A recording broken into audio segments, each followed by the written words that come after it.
Damn it, do I have my computer?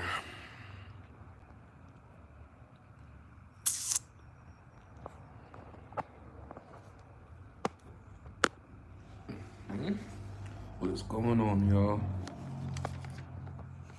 I hope y'all cool. Showing y'all the pre's before the main hour pulls up.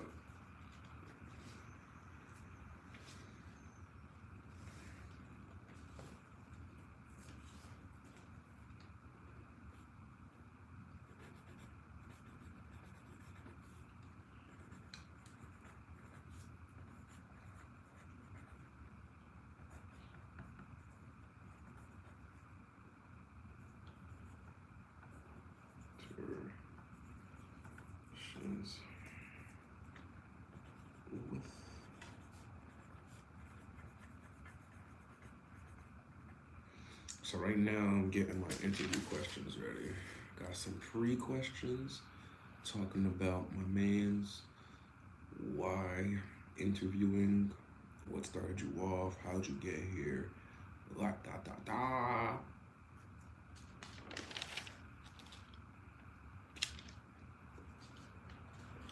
Transitioning from France to America.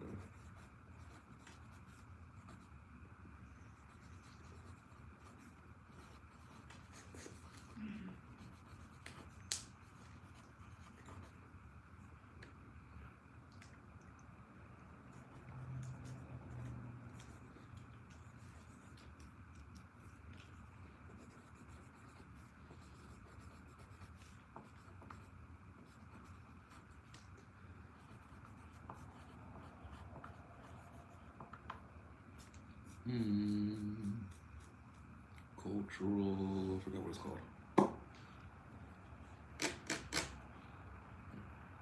Cultural code.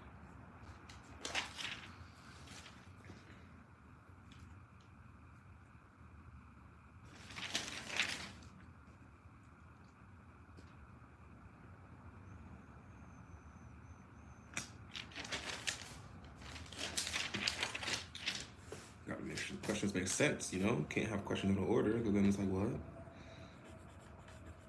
What is the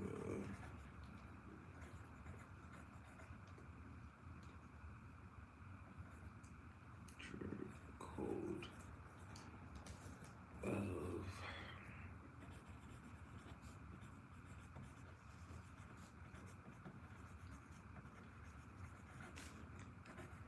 biz?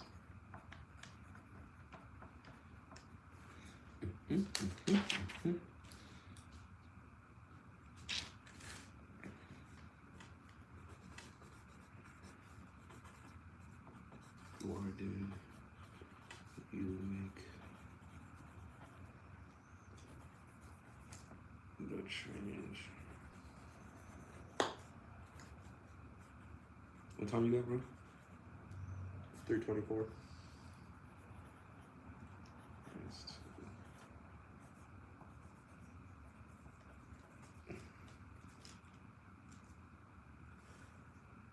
France and the U.S., right? America. What? France and the U.S., not America, right? Same thing. They're the same thing, yeah. Cool, cool. I want to make sure. How does coming over? How was coming? How was transitioning?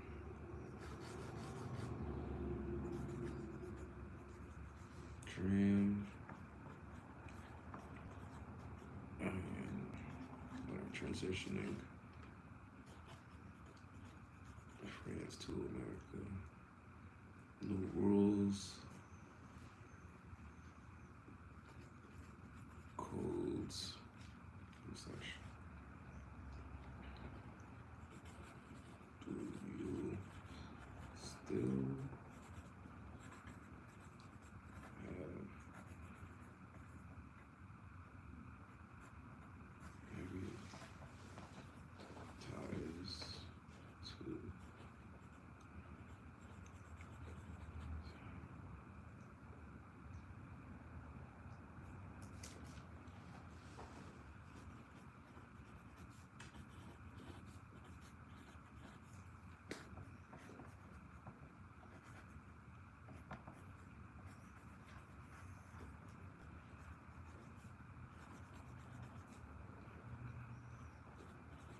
America versus when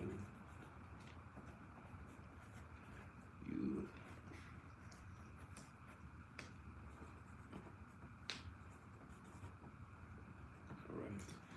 Alright, I got like 3 pages of questions.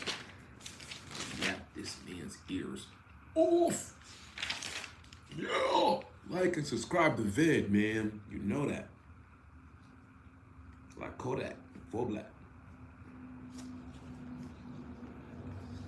Need some tunes, gang.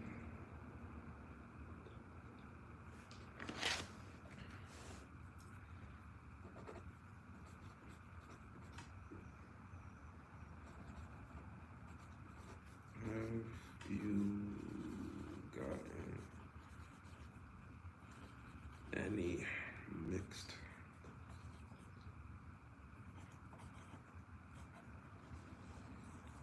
feedback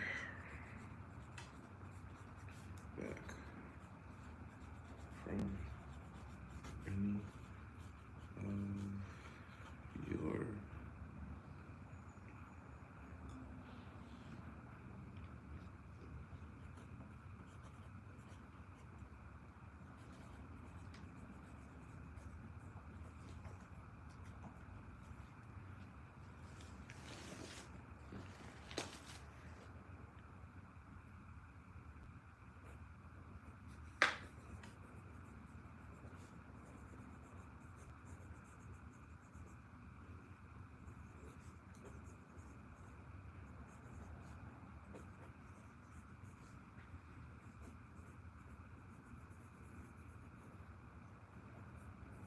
Is there anything you would tell younger you?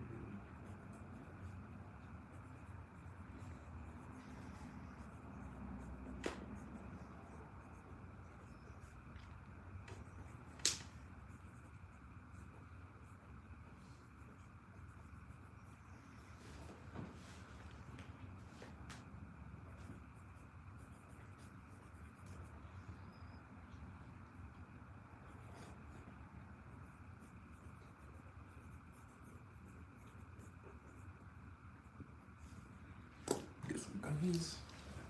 Great. Wanna take a look?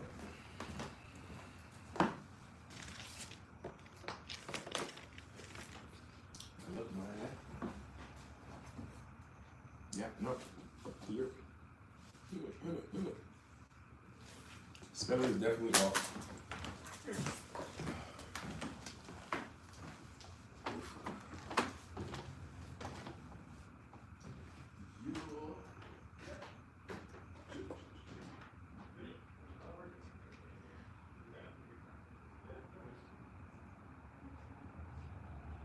Yeah, the lights are going to start switching soon. Perfect. Alright, so I think we're gonna have you over that side. Okay. I just want to make sure that lighting and stuff is all good. Yeah, no worries.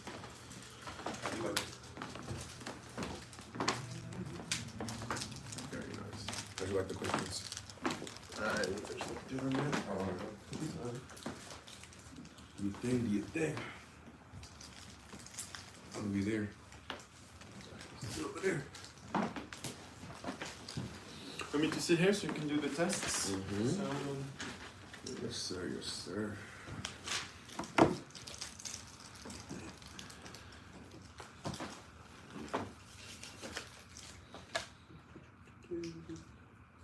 want me to look at you, to look in the camera, what would you prefer?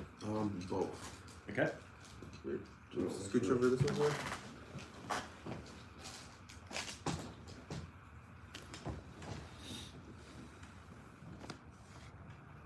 We know how we look.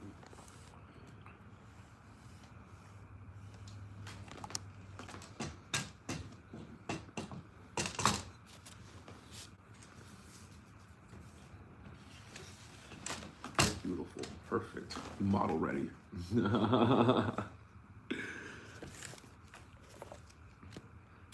nice.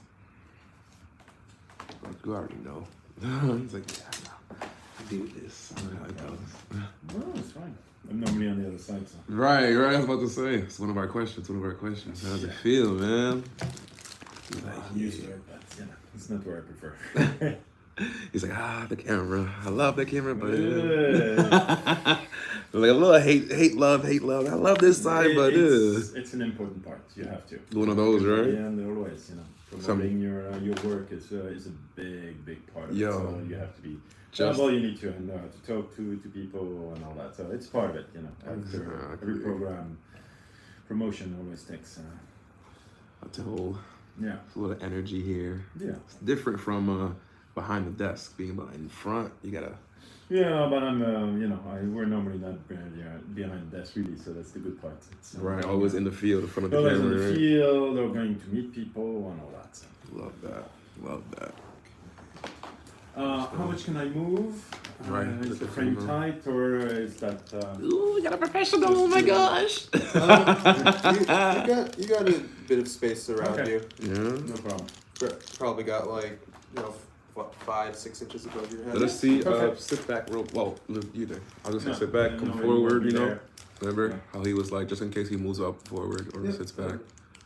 If you need to angle the mic. You can put it, actually, you know what? Oh, that works too. Otherwise, those are the trade. Alright, look at that. Yeah, you do with what you can. That's it, baby, that's it.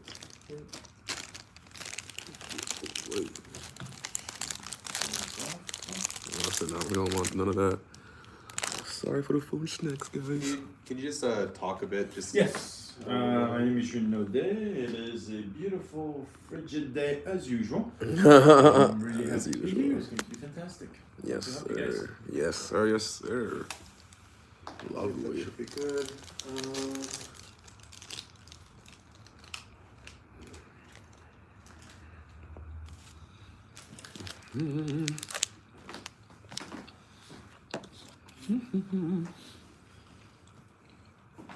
Sound good, look good. Do your thing, boss, do your thing.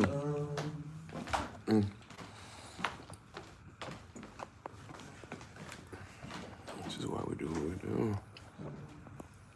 There we go. Because I kind of want to like the other side of your face. Right.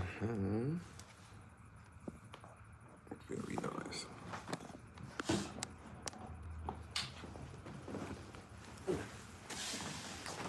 If I put this on the couch. Oh, it's no problem. Don't worry. I don't want to. Let me die first. You can use this. Yeah. Just the. Yeah, sorry. You're fine. Take your time, bro.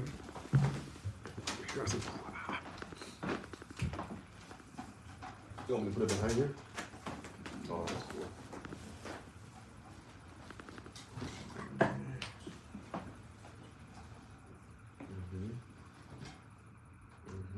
Beautiful. We love it.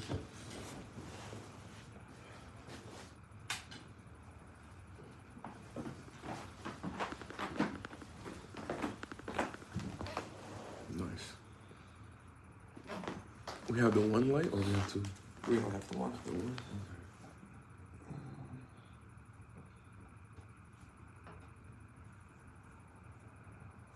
Talk to me, I got you.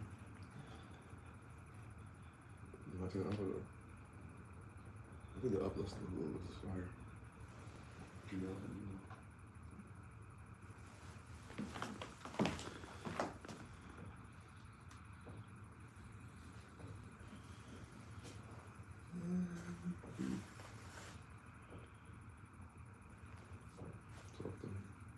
Wondering, we should try to just get the light head on instead.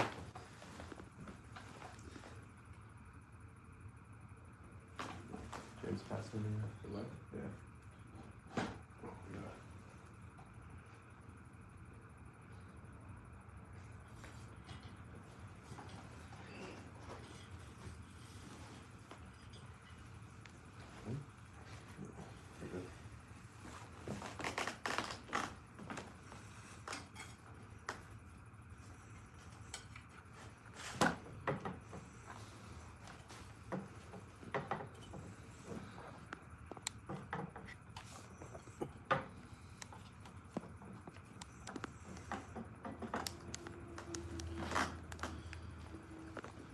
Yes, sir. Yes, sir. I said I'm ready. You're gonna stay right here. The mic is there, but is it bad?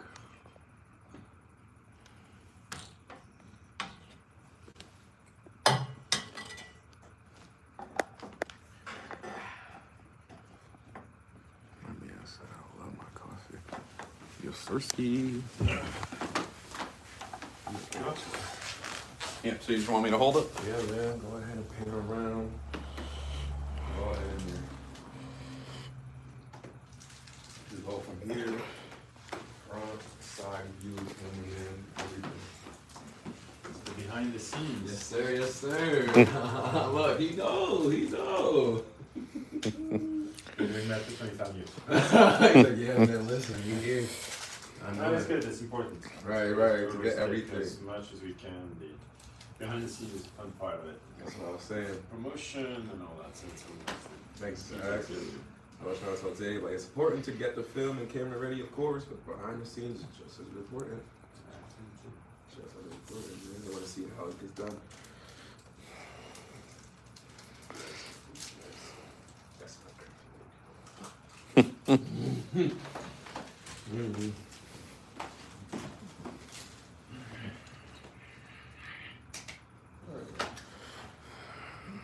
Think I'm gonna apply. No rush, bro. We all cool here. We all friends. Right. I think I am good, so whenever you want to start, just Okay. let me know. So you want me to look at you or look in the camera? What would you prefer? How we doing? Just look at you. Yeah. Look at me? Okay. Look at me, yep. If we're gonna have a conversation, we're not even here. You don't even know who, what, camera, where? You got my thing on and everything? Yep. So yeah, I'll say that.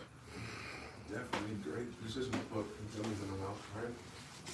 Yeah. So you be careful when you walk around, the sound will be picked up on the mics. All right. Yeah, because the floor creaks a lot. Exactly. That's fine.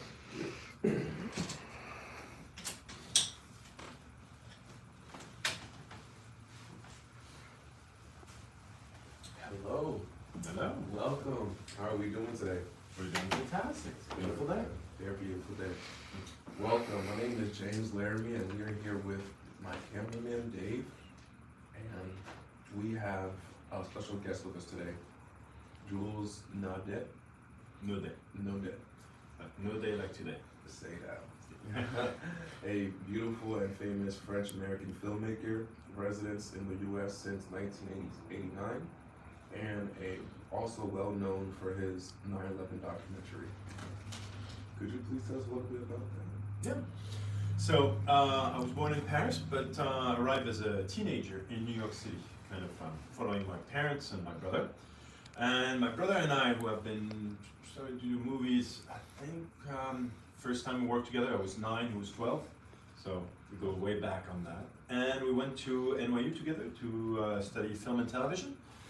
And after that, our first documentary that we decided to do was supposed to be a small documentary filmmaking. The first documentary we did was supposed to be a small documentary. It was supposed to be about life in a firehouse. We had a very good friend at the time who was a firefighter, and after numerous dinners, he would tell us about strange and fascinating life inside of the firehouse. We said, okay, let's try to do a documentary about it and show for the first time what it's like to be a firefighter. And we thought the best way to do it is to go and follow a young, probably rookie firefighter on the first day in the firehouse and follow him for his first 9 months probationary period, where he learns on his first firehouse what it's like to be, what it's like the real firefighting. We start filming in June 3rd, 2001. The firehouse where he is the second closest to the World Trade Center. And all summer long we film. Whenever the kid is working about normally 3 tours, 12 and 24-hour shifts. And all summer long we film, except there's no fire. The guys that we slowly get to learn how to, firehouse is a complicated place to be, you know, where they don't normally allow strangers or outsiders. You know, it's kind of the Vegas rule. You know, what happens in the firehouse stays in the firehouse. And so, one of the big lessons I learned there is you need to take the time. You know, trust is earned and not given. And so, this time that we spent in that firehouse, you know, every time the kid was working, talking to the guys, you know, starting to cook French meals because, you know, as my grandmother said, you know, if you want to be accepted by these guys, go through their stomach. So, cooked a lot of French meals. And September 11 happens. We're at the end of a 24-hour shift. We've been working there since 9 a.m. on September 10th. And went through the day, through the night, lots of runs, stuck elevators, false alarm, all that. So pretty tired, but 8:15 in the morning, we have a call for odor of gas about 4 or 5 blocks away. And you know, I said, okay. My brother is the main cameraman. He's the older brother. He follows the kid. But we had thought it would be interesting to get another perspective, which would be the battalion chief. In that firehouse, there is a chief who is in charge of all of the 1st Battalion, which is basically all 6 firehouses from downtown Manhattan. So he's the boss of that, and he lives in that firehouse. So we thought it would be interesting to have perspective of the young rookie guy, but also of the chief to see the difference, you know, what it's like. And so, like I had done all summer, the first time I was filming, I jumped into the car with the chief. You know, by that time, it was been, you know, riding with him for about 3 months. So he knows me. We have all the authorizations, and we go a few blocks away. I know that around about 45 minutes, the kid would be relieved, and so I'll be able to go back to my other job that I was having, just to be able to pay for the tapes and all that, because it's a completely independent production. It's just my brother and I. And 9:46, we're filming kind of a cliche shots, you know, the World Trade Center, to the pans to the firefighters, and you know, there was an odor of gas, but we call the, you know, Con Edison and all that. We're just middling around where we hear that loud roar. Don't know exactly where it comes from, but it's strange. It's not normal. And we look around, and then we see in between 2 buildings passing a plane that is incredibly close. I can read the American airline logo on the tail. I know it's very close to the ground. It's very fast, and so reflex, like everybody else, is, you know, disappeared behind the building. I said, what the hell is he doing? And I pan the camera when I filmed the first that plane crashing into the first tower. I think that's where I discovered that life and time can be elastic. Because, you know, the perspective of time in your head. You know, this is about 10 seconds in my head. It's a half an hour conversation I have with myself, trying to understand. It's like a hard drive which is spinning. But I'm brought back to reality, to the firefighters who jump into their cars and their trucks, and I jumped into the battalion chief's car, and we rushed to the World Trade Center, where I would film inside for the entire duration of the operation, which unfortunately is cut short when the South Tower, second one to be hit, collapses and takes us prisoner inside of the, you know, blocks us inside the North Tower, which I would spend the entire time, not knowing what was happening. We're blocked there, lots of people die around us, but we managed to get out. We have no idea what happened because all communications are cut at that point, so we don't know the South Tower has collapsed. As much as we try to understand, it's just a partial collapse in our building. And we managed to get out because it's too dangerous. We know something is wrong. Following the chief at that point, like I have done all the time, and he orders the evacuation, we'll go out, come outside, and life is, it's like a nuclear holocaust. You know, you don't recognize anything. It's like debris everywhere, cars are on fire, people are screaming. And still following the chief, we recoup it around the corner. We see our tower is still intact. We don't see the other one, but it's almost like we lie to ourselves, saying it's probably behind the other building, or the smoke. You know, for us, 120-story tower cannot come down. It's impossible. And so, as much as we're concerned, we, you know, I follow the chief. The chief looks and talks to the other. No one knows what's happening, and so okay, well, the tower is still there. There's still people. Let's go back in. We need to evacuate. So we make about 3 steps towards it, and we hear at that point the same roar that we had heard when we were inside, except this time I look up and I see it's the towers collapsing on top of it. We're about 70 feet away from the tower. We managed to run up the street, not very far because I realized I was not going to outrun a 120-story building, so I hide in the streets in between two trucks to hope that it will create some kind of protection. I feel someone jump on top of me as debris and the smoke and the dust covers us, and what I would realize later, it was actually the chief who followed me, and I was kind of this rookie firefighter at that point, and he saw me in a t-shirt and a pair of jeans in the middle of the street, and he said, that's not very smart, and so he jumped on top of me and protected me from debris with his bunk gear and his helmet. He was hit, but fortunately not too bad, but once again saved my life. So, you know, in about 5 hours, my brother and I went from absolute unknowns, small student documentary filmmaker, to suddenly being the only ones filming the first plane, and then the only camera inside of the World Trade Center at the moment where the entire world changes. And so our career started in a very strange and complicated way, and we were kind of thrown into the limelight because of this. And ever since, we've applied the lessons that we've heard in that program. I think, you know, what we lived through, our personal trauma, the way we see the world, the way we work, was influenced by that. Not only on a personal level, of course, but, you know, that desire to tell stories of courage, of heroism, of what the chief who saved my life always described when you ask him what a hero is. I think he has a beautiful definition of it. For him, a hero is an ordinary person doing something extraordinary at a moment outside of time. And I love that because for me it represents that there is a hero in all of us. You're not born this way. You react. You never know sometimes. I've seen many situations where you cannot tell how you're going to respond. You know, and that's why I have this admiration of firefighters in particular, who are there when everything goes bad. They're always there. They don't care about their own lives, their own safety. They're there for us. And so making programs about that human spirits of survival, of heroism, of resilience has always been very important for us. And all that comes from there. We've learned professionally how to really tell stories in a very human and personal way. And on a personal level, it changed us, of course. It directs, what you want to, projects you want to do, and why you do it. That's a great answer. I love that. And a perfect segue into why. So you just mentioned why you do what you do. Mm-hmm. Can you talk a little bit, elaborate on why documentaries, why interviews? Why was that your first?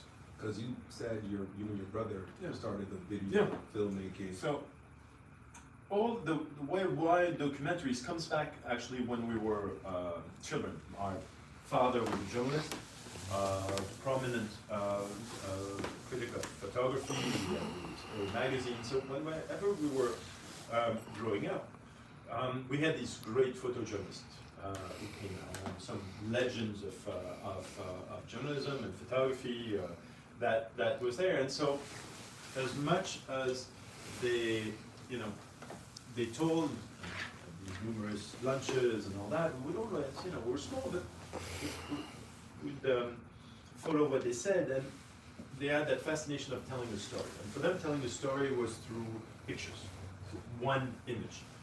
And for us, we took it a little bit further by telling the story, but with a camera, just because it was more modern, more affordable at that time to be able to make documentaries, and it always fascinated us. I think we always wanted to tell stories. There's always documentaries. We did documentaries about our high school. We did documentaries about our friends. So it's always that, just telling the story of others. I think probably both of us were pretty shy, and so it was easier to tell the story of others instead of ours. I think when you're, that's why, directing film or fiction, you need to be more assertive and all that. And at that time, we didn't have that. And telling the story was great. You were always kind of cocooned behind a camera, you were never on there. So it was convenient. It fit our personality. And then we grew into it. And with that, at the university, we had a mentor, which was our documentary teacher, who helped us a lot. And then from there, that was the idea. We owned our craft, and little by little, we found stories that we fell in love with, because All of our projects, documentary filmmaking, just like a lot of things, is you have to be passionate, because the number of hours, when you start, you will not make any money or very few. And so you have to be passionate, to give 120%, to live, breathe it, dream it, eat it, everything.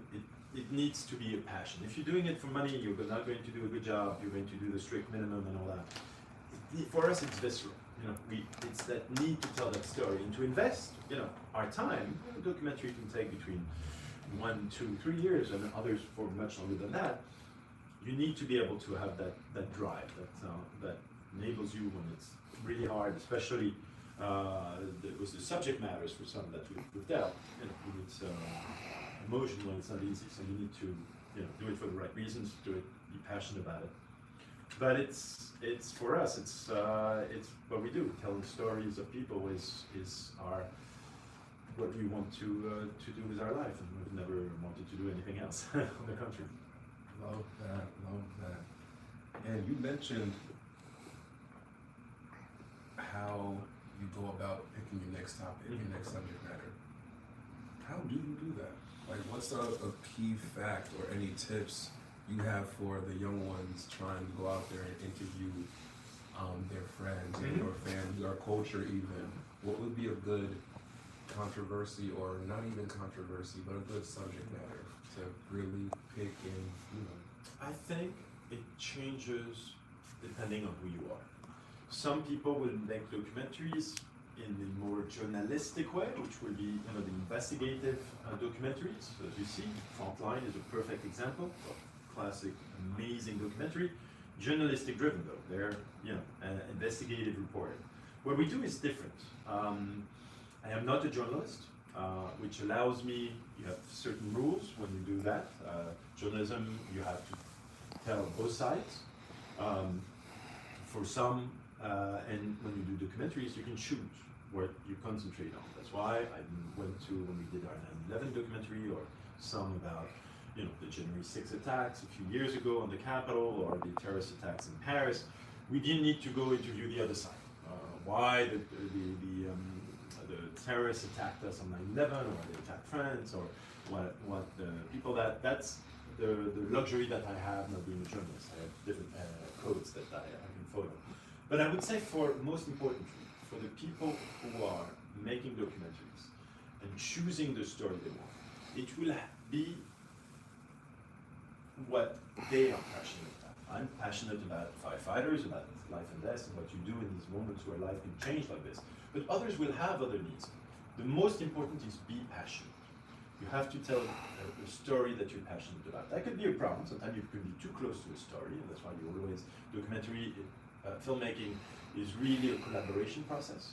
It's not like a movie director where, Hitchcock had this amazing expression when he was asked, what is the difference between a film and documentary director? He says, very simple. In a movie, the director is God. You decide, who does what happens if a pink elephant suddenly appears, or whatever it is you want. In a documentary, God is the director, because you can never tell what's going to happen. So it is two different styles. In documentaries, you have to rely on, you cannot control everything, and so you have to surrender control, which is not easy to do. You have to control as much as you can. But all that to say, sorry, I went a little bit on the side, but the stories will depend on the stories you want to tell. And there are stories that I cannot tell. There are stories where, I'm certain things I'm very good at, others I'm not. Not an investigative documentaries. I don't do nature documentaries. I don't know how to do them. But human stories of survival, of overcoming trauma, I know because I lived it. And that drives. So, as they say, write about what you know. It's the same thing. Do documentaries about what you know and what interests you. And that passion will sustain you into being able to have the strengths, have the resourcefulness, and find ways. If you're passionate, you'll find a way. And so find something you're close to, find something that makes you vibrate, makes you, fascinates you and gives you that energy, and then go for it. And you might be the only one who likes that, but then you might find that, other people want to know that. The great thing is nowadays, compared to when I started, has never been easier to be able to do a documentary. With your phone, you can do a broadcast-ready documentary, you can do the editing, you can do all that. That's the magic of it. And that's fantastic. It all comes passion. Then, if, for example, you want to approach people who are pretty unapproachable, we've done that all the time. My brother and I are kind of known to be able to have people who normally refuses to be interviewed to be part of that thing. And it's a question of trust. You have to earn the trust of people. And for that, there is a lot of time prepared before, of meeting people, of understanding why you do it, understanding your own way of and your own life. And the most important is never be afraid. The worst things that can happen is people will say no. That is absolute. But a lot of time we're held back by that. We say, oh my God, if I do that, will they say yes? How will they see it? At the end of the day, you ask. The only thing they can say is no. Then you pass to someone else. But most of the time, if you're sincere, the sincerity and passion goes so long because it's contagious.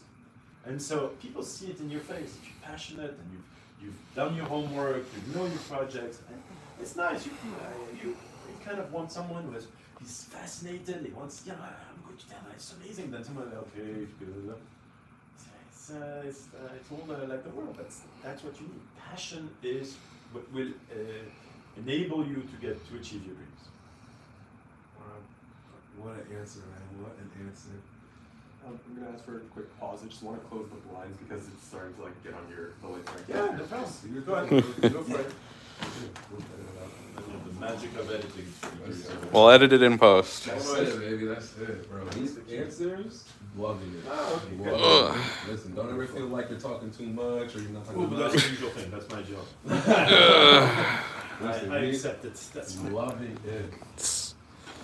I'm gonna definitely dive into because you mentioned journalism or documentary, and I asked a little about that. Definitely ask about were you ever unpassionate at a point in time, and how did you regain the love for the documentary? You know what I'm saying? Whenever you come back. Tell me where you gone. Right, and let me know. You're good. Right up. All right, cool. So my question of the time. Yes. This one? So you mentioned journalism versus documentary. Yes. And in journalism, go ahead and define the both of you. Well, for me, and again, Lisa, but as I understand it, in the way that we work, journalism, you have ethical laws, you have principles of professionalism. That means that you need to, when you report the news, you're a journalist, you need to be balanced. You need to have both sides. Studying, especially in political documentaries or other, you need to understand. Let's take 9/11. A journalist, when you do a 9/11 documentary, we go to the roots. Why were we attacked? Let's try to understand Al-Qaeda, their formation, where they trained, why did they arrive there, who was involved, all that. When you look at our documentary, Al-Qaeda is not mentioned. We don't talk about terrorism. I think there's one person who said this is a terrorist attack, but that's it. Because for us, it's not about that. And so, as a documentary filmmaker, you're allowed to, because it's not news, it's reporting, it is, entertainment to a certain extent, if you want to differentiate. Because that's the point of, even though you're educating people in a way, but it's not in a formal journalistic way. And so, for us, it gives us that ability to tell certain stories and not tell other stories that we don't want to. That's the liberty that it gives us. Journalism is absolutely indispensable. It is the foundation of any democracy, is a free press. But documentaries, I think, have changed ever since I started, which were much more niche. They were much more independent. There was very few really mainstream documentaries.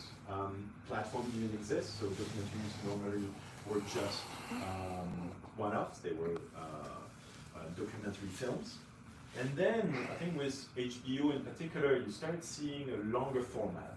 And then with Netflix, I think that really changed the form that documentaries didn't have to be that serious. Always, you could also have some humor. Tiger King is a perfect example, arriving right during the pandemic and all that. And so these platforms opened up the world of documentaries, which right now is incredibly lucrative, at least the big ones. They are much more than they were before, and they're prized. People watch them because you can watch them on TV. Before, it was just a question of access. You had a couple of theaters in New York, you had a couple of theaters in LA, in DC, and all that, but that was it. So, and on television, it was normally at midnight on an obscure channel. So that's the great part. But it's two different things, two noble professions. And you can see in front lines, for example, the for me, which is the epitome of great documentary journalism. It's that it's represented there. That's the magic of public television. Yeah. Yes. Yes. I love that. And you mentioned, I have a question. Yeah, you mentioned how when you were starting up versus when they're starting up, we have access to YouTube, Netflix, HBO, things of that nature. What was your access when you were starting up with you and your brother? Well, when we started, actually, we didn't have any access. We had sent to take, for example, our 9/11 documentary. We've sent hundreds of letters to channels in the US, channel in France, and no one was interested. So great, nice little documentary about firefighters, but we had the authorization, which we had, asked for, we had negotiated for a year before. And then, we decided that it is fascinating. It's life in a firehouse. No one has ever done it. I'm sure it's great. Took out a loan and bought two cameras, and then, had day jobs in the meantime. I was a Xerox guy in the production company. Yes, made copies at that point. And my brother was a waiter in a French restaurant, and that was to buy tapes, because at that point, we were working on Sony PD-150s, which had mini DV tapes. And we needed also batteries for our lights and our microphones. So get a job and you do that. But no, it's going a long way. But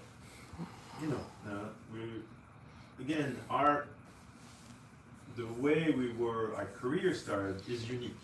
I think we can say that, just because we went from completely unknown to suddenly having images of world-changing events, and so that brought us to a different level, and we were very lucky in that sense to be able to have that break. It comes through hard work and to a heavy price to pay, but it was still somewhat different than others who would have that career. I'm just blown away by all this information. This is great. This is really just mind-blowing. That's crazy. So you guys just did everything from scratch, huh? Yeah. You and your brother have to pay back the loans. Everything. Yeah. Well, everything. It's but that's what you do.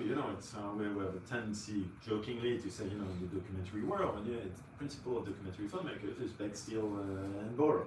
That's basically what it is. You always have to find a way. You never have enough money. You never have enough time. You never have enough things. Slightly different now, but it's still, you have to find a way. That's documentary filmmaking. And that's also, I think, very liberating.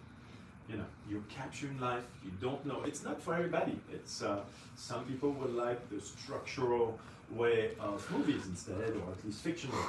You have a script. You have the actors. You know their placements. You know their marks and all that. For people like us, it's that magic of capturing something that you have no idea what you're going to capture. It could be brilliant. It could be crap. But luck of the draw, and that's the for some of us that's the exciting part. I know it's and you know that you have something interesting. We have to describe 9/11. I think we always look. We have a saying in documentary filmmaking is the happy accidents. For example, which means that you are at the right place at the right time. 9/11, combination of right place, wrong time, right place, whatever you can. It's both, but we are there not just by coincidence. We are there because we've worked to have authorization to be able to film at the fire department that took a year. Then we found the young rookie firefighter, which we spent 3 months interviewing the class that were coming out of the fire academy to find the right one.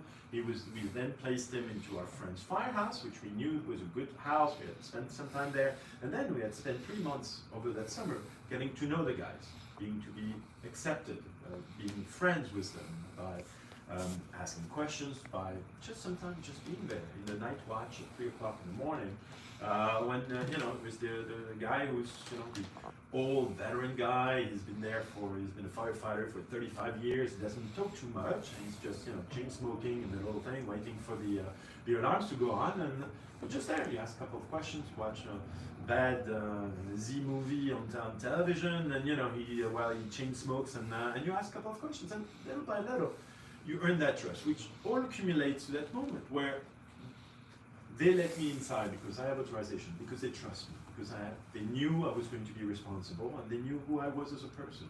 And all of these elements means that happy accident, that I'm capturing something because I'm there at the right time, the right moment, comes because all of these things are there.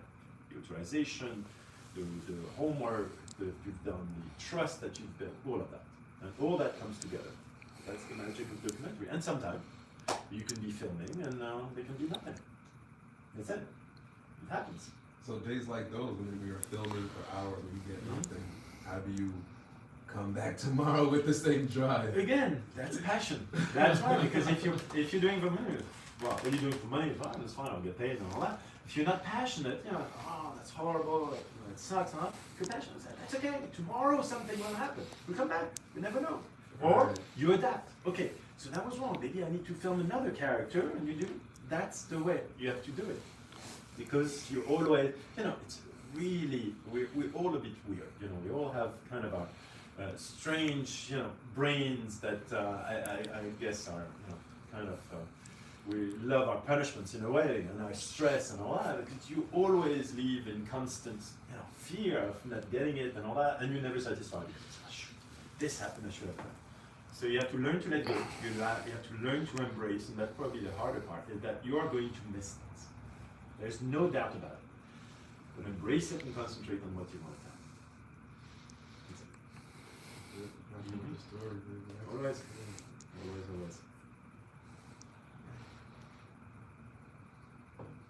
Can you tell us some of your thoughts and or feelings the day of when you captured that happy accident of 9/11?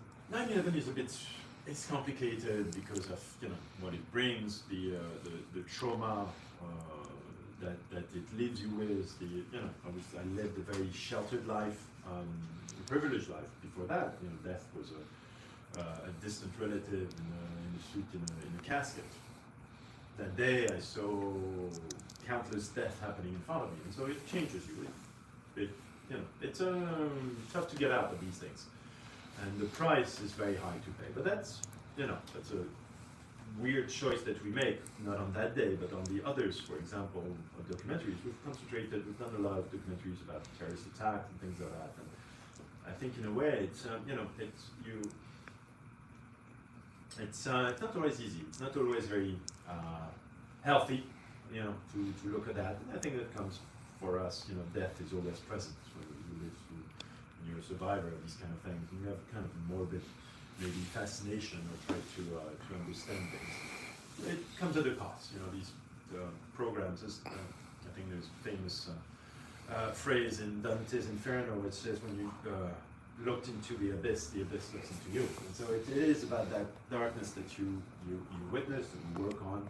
9/11, I filmed everything non-stop. I never stopped filming. I think that was a way to unconsciously trying to give me something to do. Is my brain protecting me, saying, you have a job, do it. And the moment I would have stopped filming, I would have realized, what the hell am I doing here? Death is all around me, and so I would have freaked out. And so my brain keeps you, okay, continue, hold the shot, and count in my head, just like my brother would say, you know, hold your shot, okay, count until 6, so you have a long shot, so when we edit, it's good. So I would, all of these little gimmicks that in your head do that. These are just to protect you in a way, but it's complicated. 9/11 comes with a lot of emotional baggage that are, you know, not always easy to deal with. How old were you and your older brother? On 9/11? 9/11 I was 28. What? Well, I was 28, my brother was 31. Yeah. Just like that, life changed for you guys. Just like that, but life changed all around the world. But that's right. what life is, you know? Life can change in an instant, but it's how you react.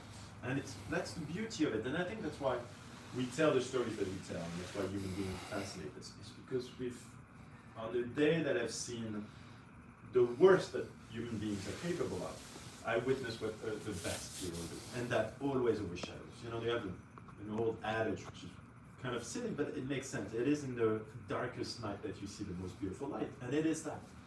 When everything goes wrong, when, you know, life and death situations, terrorist attack, or accident, or fire, whatever, most of the time, 99% of the time, you will see the best of human beings react. Saving selflessly others, whether they are professional, like firefighters, which are people that I respect tremendously, but also normal people, civilians, will shield someone, will help someone, will go above and beyond without even, because that's the thing, when these things happen, you know, we all think, okay, if this happens, I'm going to be this, I'm going to be the hero, I'm going to be Superman, I'm going to be all this. This bullshit, you know.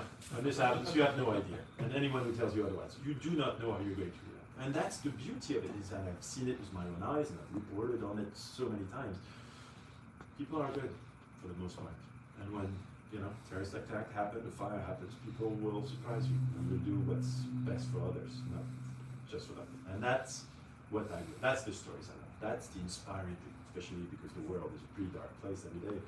And so having these stories of hope and inspire us, and that's, I don't know, it might be bleak and, you know, pretty harsh out there, but it's also beautiful. And the people are amazing. And so that's the stories we want to tell. We're optimists. I guess we're trying to get other people to see that. Appreciate your thoughts, man. I do remember you mentioning about the police chief jumping over you and shooting you from debris. Yeah. Was there any other civil heroes or just acts of kindness that stuck out to you? Oh yeah, but that was just on my own personal way. But I know the firefighters, for example, all through these stories of helping people out.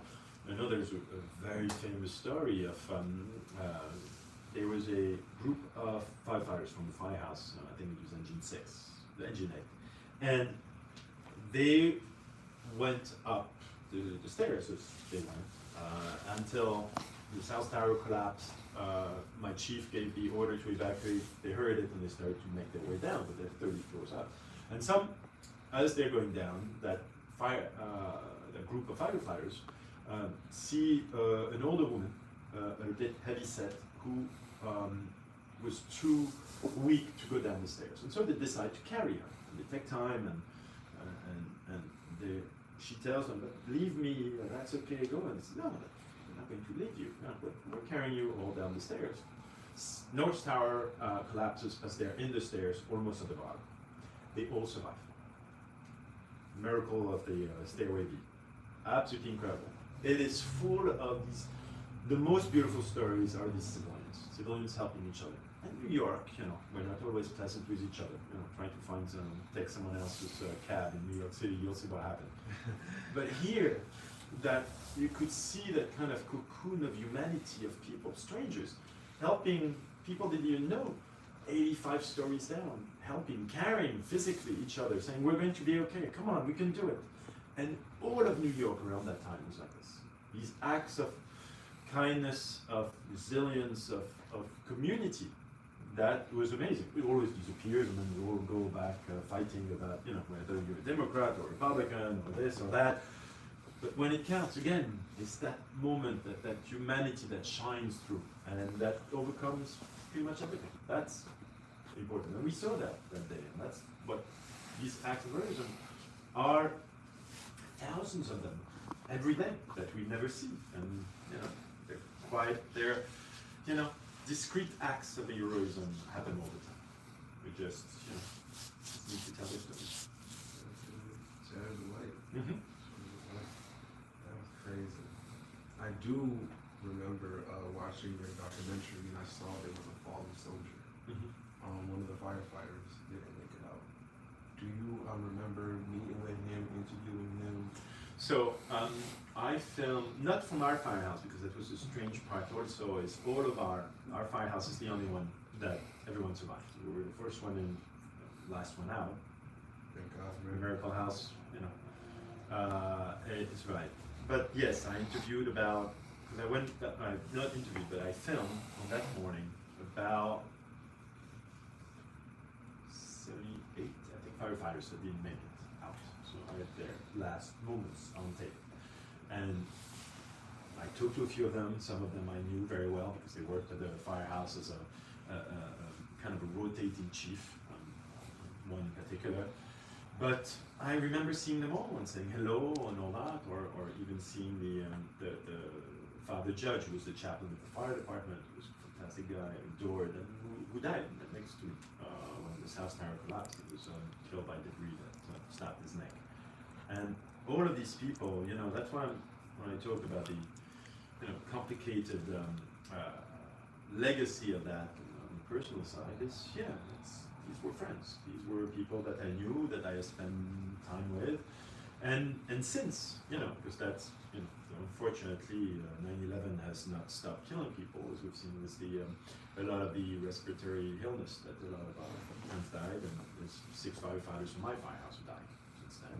We're under, my brother and I, under checkups every year as part of the survivor health clinic that they have for survivors of 9/11, and we're checked every year because that's kind of that sort of the mucus always on top of your head of where they're finding that these cancers and all that. We spent the entire day there. I spent 2 months in digging in the rubble after that. But, so it's it's complicated. To say the least. Yeah. That's wild. So you're not just a documentary filmmaker, you're also a 9/11 survivor. Yeah. Yeah.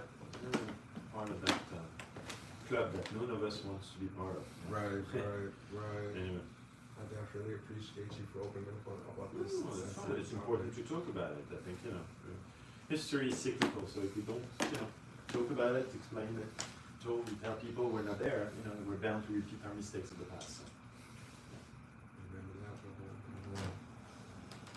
Now, the moments after, like leaving the degree and regaining a connection with your brother, do you have any recollections of like emotional thoughts or how? Oh yeah, and even that moment, because you have to understand, that morning when I'm in the tower, I am convinced my brother has actually gone up the stairs with the guys. We don't see each other.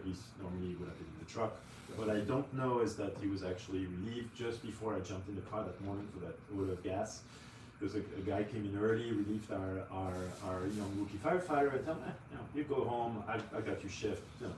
And so my brother stays in the firehouse, but I don't know that. So for me, when both towers collapsed and I realized there's no one there for me, my brother was there. So I spent 3 hours looking for him, which I don't. And when I come back to the firehouse, the crazy part is I see him, and I put my camera down, and what I don't know is our very good friend at the time is right there at the table where I put the camera. He picks it up and films when I, find my brother, and we fall into each other's arms. Of course, I cry, and since it's a complicated relationship with a little brother like me and older brother like him, I assure him that I filmed everything. He should not be mad at me because I never stopped filming, and so it should be okay.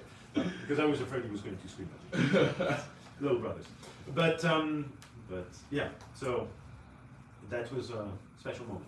We were already close, but that brought us to a whole new level. How long did you guys hug for? What was the comments? Oh, that was it was good, and kind of it was a strange day. It's hard to put in things. The unspoken spoken was definitely understood. Oh yeah, no, it's in the documentary. You see it. It's covered right in things. Yeah, you can tell. Wow.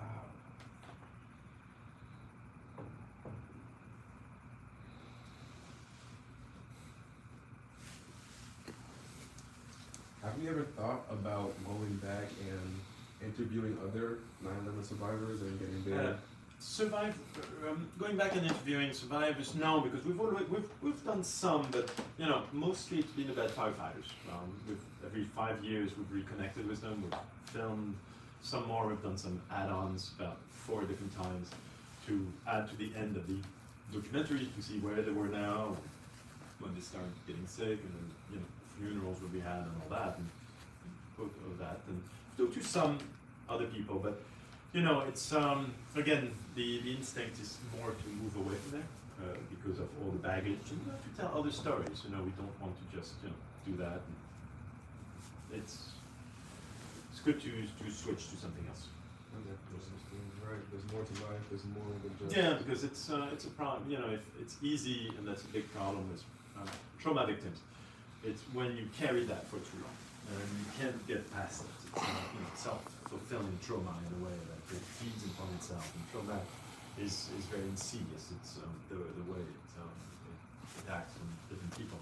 But there, it's the need to be able to move on or transform that into something positive, which you try to do. But then you need to be able to put it aside and realize it as a part of your life, but having to change. If not, it's there always. So giant black cloud that follows you. Would you say that is a part of the skill sets required to be a successful interviewer, documentaries? Not necessarily. I think a good skill set to do good interviews first is a rapport that you build with a person. That's the most important, because it's a question of trust. To be able to, for someone who's never told a story or is not has never been interviewed and all that, being subject to a documentary or being interviewed, you need to have the trust of the other person that they'll protect you in a way. That's another thing. For example, the difference with journalism. To give you an idea, if you interview someone, if you're a journalist, you'll put that bite, regardless if it's provocative, regardless of what it might do, or if they say, as a documentary filmmaker, I'm incredibly protective of the people I interview. And sometimes I will remove things that they say because I don't think they realize, and I'll tell them that it might be misconstrued. And I don't want them to be attacked on social media and things like that. And I'll explain to them why I removed it. Journalists will not. And sometimes it could be a fantastic bite, it will make some buzz. But I know these people who have trusted me to tell their stories are going to tomorrow be attacked on their social media and all that, because they said something that people will not understand. And I understand that, trauma, sometimes you'll say some things that others cannot understand. And that's important. So that's another thing. I'm very protective. I always I make sure that people are happy with their interviews. It doesn't mean, it's that some are complicated and combative, but I want to be respectful. And if I'm telling them, I'm telling this story, period, and I'll go and make sure that they understand. And sometimes I'll make some choices, because it's my choice to make on whether I will add something they said or remove it to protect them. But it is that protection that you have, and that learning that skill is very important. And it's that human connection. But we go back to everything. That's life itself. It's about human connections. It's about that moment where you look at each other in the eyes. And, okay, I'm going to tell you my story, and I'm going to trust that you're going to do something good with it. It's a big deal for people. It's not easy. It's not natural for people to tell a complete stranger and the entire world sometimes. Something so personal, and so you have to earn that trust and find a way to make it comfortable for them, and for them to give you the most honest thing. Also, you want them to be honest. You want them to be compelling. It is, we are also doing it's entertainment. People need to enjoy watching it, or at least have that passion to watch it, to understand why they're watching it. And so for that, you need a good interview.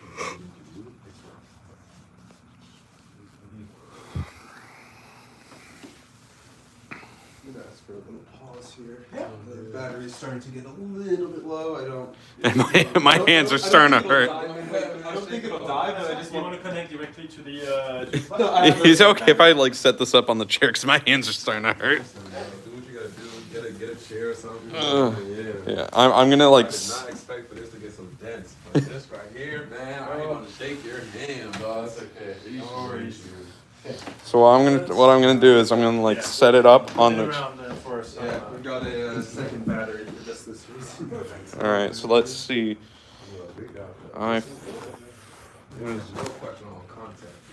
We got it. So we have about an hour, then I prepare. Right. What time is it right now? Anybody know? 4:25. There we go. You guys are both in frame now. Talk about the trust. I need to put our next documentary. We're trying to do fires in Los Angeles. Oh, right. You definitely told me about With the chief of LA County Fire to be able to earn that trust and let them know what you're doing and all that stuff. Pre-interview. Bro, all right, pre-interview. No, it's not even Just the talking, interview. It's just for them going. to understand who I am, what we're trying to do. They know who I am, but what we're trying to do, and for them just to tell them, we'll be starting in a few months, where I'll be going to LA for 2 months before we film anything. But I needed to let them know what we're doing and to keep in touch, and I'd love their help because it can only work if they help me. And so I'm looking for them to tell us the firefighters who did something fantastic, or the people and all that. And so that's the way we exactly. But there are that's what you have to do. Take that time because they're your best resources also. That's right. They're the ones who know the story. Exactly. So tell you don't want to be who is there, who will be great, and all that. So it's finding people that will give you all that. If you meet a cameraman, interview. Unfortunately that is It's a little taken. this one that's always stays there because that's Me and bro, I'm not doing it. No, I would have asked the same thing, but that's always very it's a very delicate, private thing. So it's touchy. it's fun. It's more more undivided attention and all that. We do still have class. Right, I was thinking we still have class on the class report too. He's like, yeah, how are you gonna too. film this every day? But you have to go back to class. Like, no. No worries. I definitely hear that. Okay. So was there everything's cool? Yep. Everything's good. Cool. So you had a question I had for you and the podcast team. You were fully committed, besides your part-time job, to filming. Oh, but that was it. The part-time job was just to be able to do the documentary because we needed money to buy tapes and batteries and all that. So again, passionate. That's fine. I enjoy going to work, so I'd be able to do my passion whenever I needed to film at the firehouse. And you do whatever you need to sustain that passion. So you would go to work from 6 to let's say about 4:30. Yeah. And then that's when you would clock in. Yeah. Officially. Exactly. Or if if the kid had 24 hours, I would call them and said, okay, I can't come tomorrow. I'll come the day after. I'll go directly from the firehouse memory. Half exhausted, and I'll go just to the coffee machine and come home and And then straight to editing. No, not yet. We're not editing yet. We were filming. We're just 3 months in. Right after 9/11, we started doing editing, and then we would do 24 on, 24 off, 24 on the pile, and then 24 off. Editing, which was more kind of a rough cut. And we're doing interviews also. We started doing the interviews that you see in the documentary about 4 days after, which was actually my chief came to see me and said, I think my guys need to talk. You guys need to talk too because none of you are doing good. Start the interviews. I think it will help the guys as a kind of a therapy, and for us too. And so we started in a small room in the 3rd floor, in between shifts that going too big for people. And we would talk for hours, and it was very liberating, and it was our first therapy was that. The other one was drinking a bottle of whiskey in the basement of a firehouse because that's what we needed. That's the only way you needed to let out all the horrors that you had seen that day. So those people who knew because they had lived it too. So the process of walk us through the process of actually being ready to film a story. So you have different ways. You have different stories. I'll give you examples from our work. We've done 2 documentaries which are really following the action as in real time. For this was our first one, which was 9/11, and our latest one, which was we did the official documentary on the Paris Olympics. And so that was following as things were happening 3 months in advance actually, because we were doing most of the behind the scenes of how do you organize the Olympics. And so on the spot, we were filming every day, not knowing what was going to happen, not knowing what was that. The other way, which was most of our other documentaries were doing, it's about a story that has happened.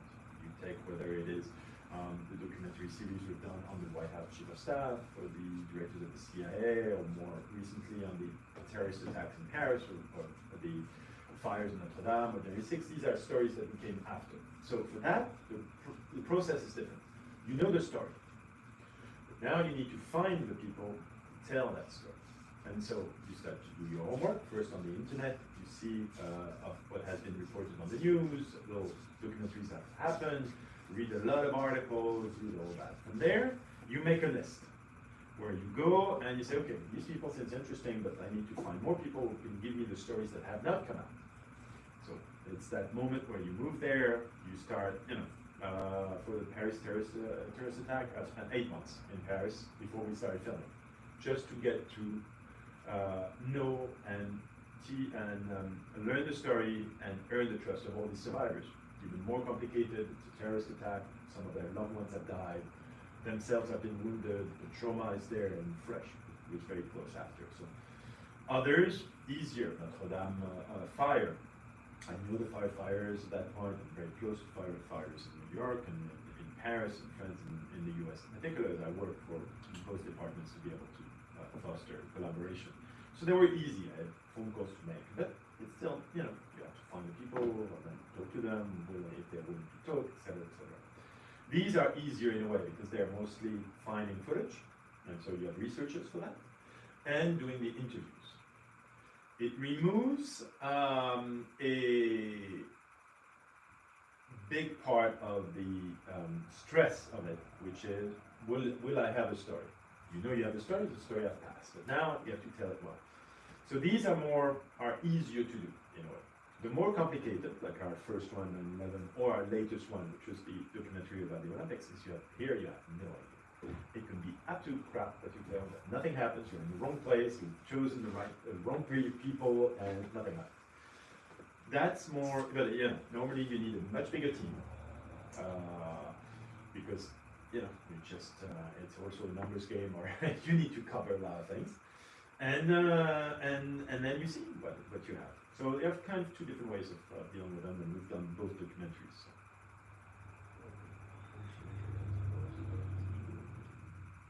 What is your secret to success as an interviewer / filmmaker? Secret to success to being a good interviewer, I think, is empathy. I think that is, at least for the documentaries that I've done, which deal with complicated issues and dramatic events and all that, empathy goes a very long way. Because empathy will give you that trust that people will. You take the time to know that. But you need to genuinely love people. If you don't love people, don't do documentaries. That's my part. Or at least, do these kind of documentaries. And being fascinated with their stories. And that's what we want to do. You need to it has to be, telling stories has to be in your DNA. It has to be the moment you wake up, the moment you go at night. It has to be that physical need, almost. For me, it's my drug. It's like I'm a junkie, and the only fix I can is doing documentaries, telling stories, beautiful stories, and stories that inspire. That's why, doing it, I do it because I'm passionate about it, because I have that need to tell stories. And so the way we choose documentaries, we've never been approached to do something. Because I can't, if it doesn't come from me, it's very hard to find something that would give me 100% myself. And so we come up with the ideas. We debate with my brother and I. Normally I'm the one who finds the ideas, and then we have that process of just the two of us. How we see it.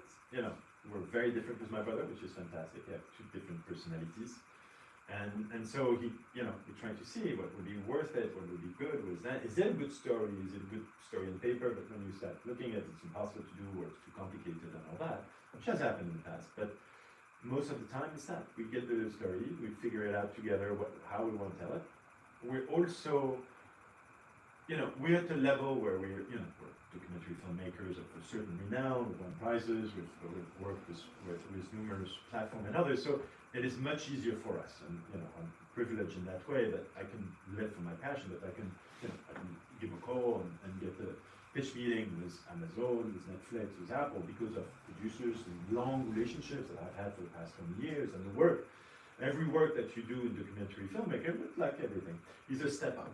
To be able to do a bigger project where you'll be better paid, where you'll have a bigger budget, where people who previously would not give you the time of day are like, okay, I've seen what you've done, you've got a couple of awards, you did great, that was a good thing. So you go up and up and up and up and up until you'll be able to tell all the stories you want, and it's easier. But it's a long climb to get there. But that's okay. The great thing is that every project that you do, you learn from. You learn a trick, you learn a little shortcut, you learn a lesson, and you apply them to the next one. Whether it is, and most of the time it's what people have taught you. Documentary filmmaking, when you do a documentary, it's like it's a mix of a summer camp and a strange dysfunctional family that you're forming. You're going to be together for a few months, could be a year, could be 2 years, working hand in hand with these people, because everyone in the documentary crew has their place, from the people, the researchers that will help you with your work of finding the people, the researchers, the archivists will find the images that you need, because without these images you cannot tell that story, from the editors who are strange, crazy, but absolutely amazing. So you need that. Being an editor is an incredible skill that is very few people can really do well. And then our producers that allow us to organize our meetings, to get a pitch meeting with a platform or a channel. So it's all of us together, all of us passionate, all of us doing it for the right reason, that makes the magic. And so you learn from all these people who themselves have had different experiences, different life experiences, different professional experiences, that allows you to learn so much more. So it's important. Do you want to check the angle on this, and you can put it on here if you prefer, because you can tilt it in case, just because I see it's slightly up, so you probably just have our. No, it's your thing, James. So, well, I don't know. Right. Yeah, you can go this way if you want. Just to make sure, sorry. Great. No, you're fine. Beautiful. I saw you glance It's over. going to be cold here. Oh, We're strange. We like it cold. No, I love the temperature is perfectly. Okay. It's just The eggs almost good. Oh, the cat. yeah. Shoot, I forgot. I'm so sorry. No, it can't be sorry about it. It's just how it is. I know. Please, I have my allergy pills here. I'm Yeah. allergic to my cat, but I know. No, That's the way it goes. it's just I get the itchy I know. arms. Yeah, That's all. sorry it is. about A napkin or something? No, I won't do those anything. things. Yeah, These right. cats aren't everything. There's a piece of cat everywhere. It's I was also petting Cookie earlier. It's fine. I could have sworn It's I on me. said- It's on me. It's on me. No, it's not you. It's me. I could have sworn I saw you down there. Hey, Cookie, how's it Yeah. going? Over there. He's a beautiful cat. How can you know, right? Bro. Okay. That right? Sure. Yep.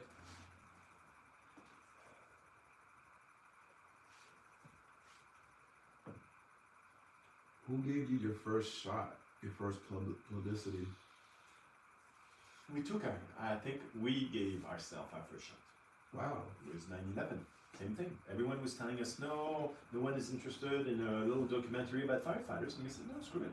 I think that there's something there, like Naruto, that we're accepted there, we're going to do it. Again, believe in yourself, but that's passion. That's being able to say, I think there's a good story, and I want to tell it.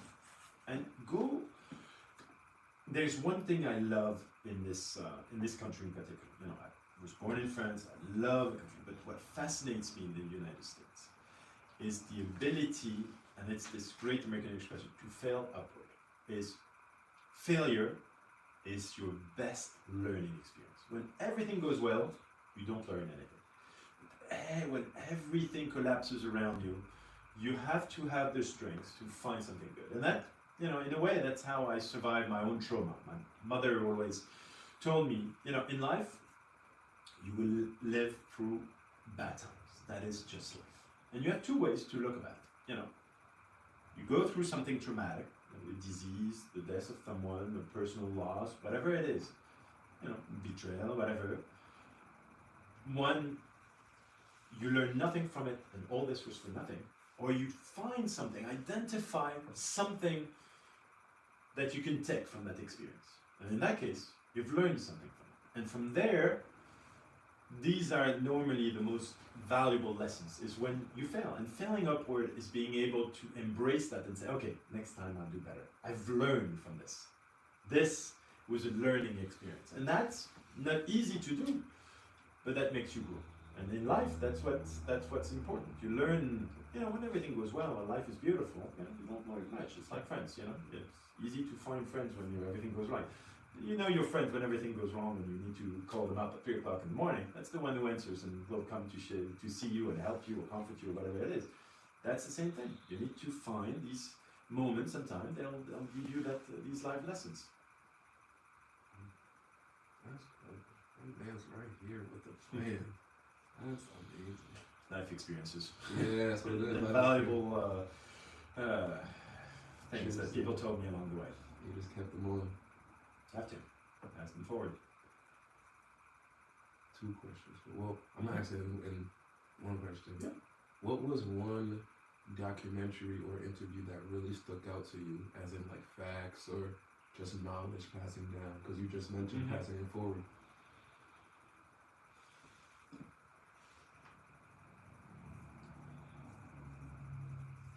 I think there's a couple of them, but I think it was in the 9/11 documentary we did. We interviewed a firefighter who unfortunately has died since from cancer related to 9/11. But he was always a profound guy, never talked too much. He was one of these veterans that I would spend the night in the fishbowl, as they say, where the calls would come in, you know, the night watch. And the chain smoking, yeah. And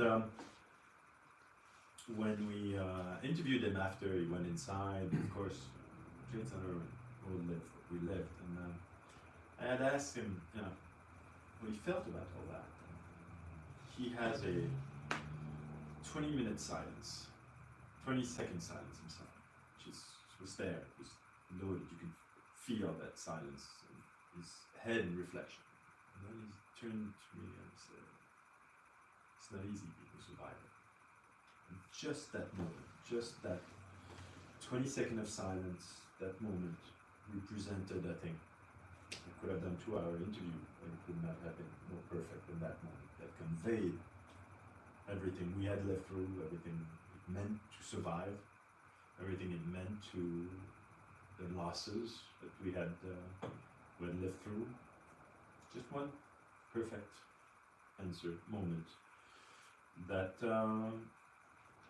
professionally you look at this was a perfect moment, a perfect answer, and yet you could not script it, you could not plan on it, you could not prepare for it. It is here, but you have to listen, and that's why some of the things, which is always complicated, unfortunately, that's why I have my brother. One trick in interviewing is when you ask a question, sometime your first instinct when the person stops talking is to ask another question. Resist it. And wait. And sometimes it's a bit manipulative, but people don't like silences, so they'll add something. And sometimes you have that little nugget that is waiting for you. Sometimes you just have to shut up. That's the best questions you can have, is sometimes do not ask. But you have to fight against that urge to always, it takes a long time, but still, you know, every now and then my brothers, it's a good thing, is to be working together. That's we have the easy part. We're a weird kind of monster of one body, 2 heads, so it's that's great though. It's a bit strange, but it's good. It works.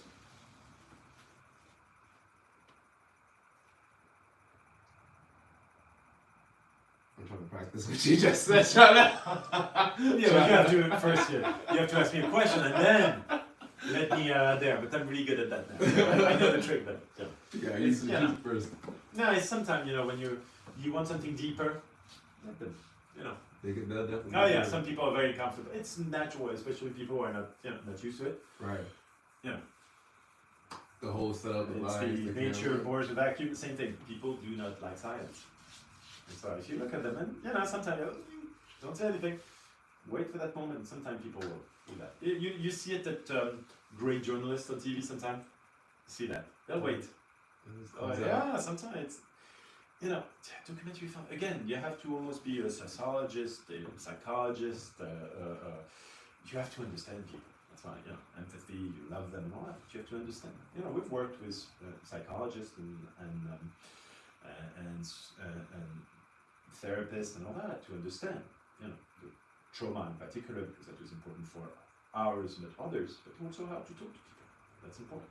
You have to understand how human beings react to if you want to talk to them and know what makes them tick and all that. It's interesting to study the people themselves.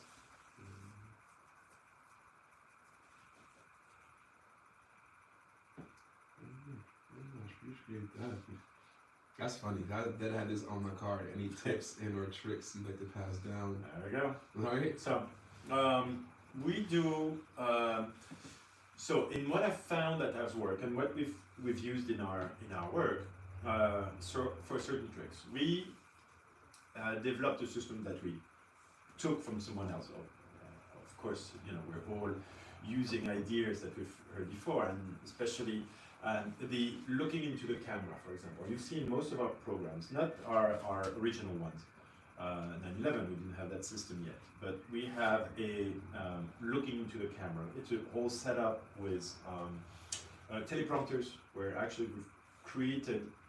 So there's two things. One, the interview setting is very important, and what we do normally, we have a big crew, because interviews, we have 2 cameras, which means 2 camera operators. There's me, there's my brother. Then we have the grips, and we have the electricians, we have assistants and all that. So that's a lot of people, and it's very uncomfortable for people. Imagine, most of the time when you do documentaries, you're talking here, you have a camera, and you have 6 or 7 people looking at you. So already it's not the natural way. So the way we create it is when we have a setup, we do it in a big room, we put a curtain in front of the cameras. And only the cameras go through the curtains, it's black curtains, with a teleprompter system, which means the person in front of me looks at the camera, doesn't see the camera, but see a reflection of my face. And so has the impression of doing a zoom, even though the person hears my voice, I'm behind the curtain, they hear my voice, I have the same system as them, so it looks like we're doing a zoom, even though we're in a different room.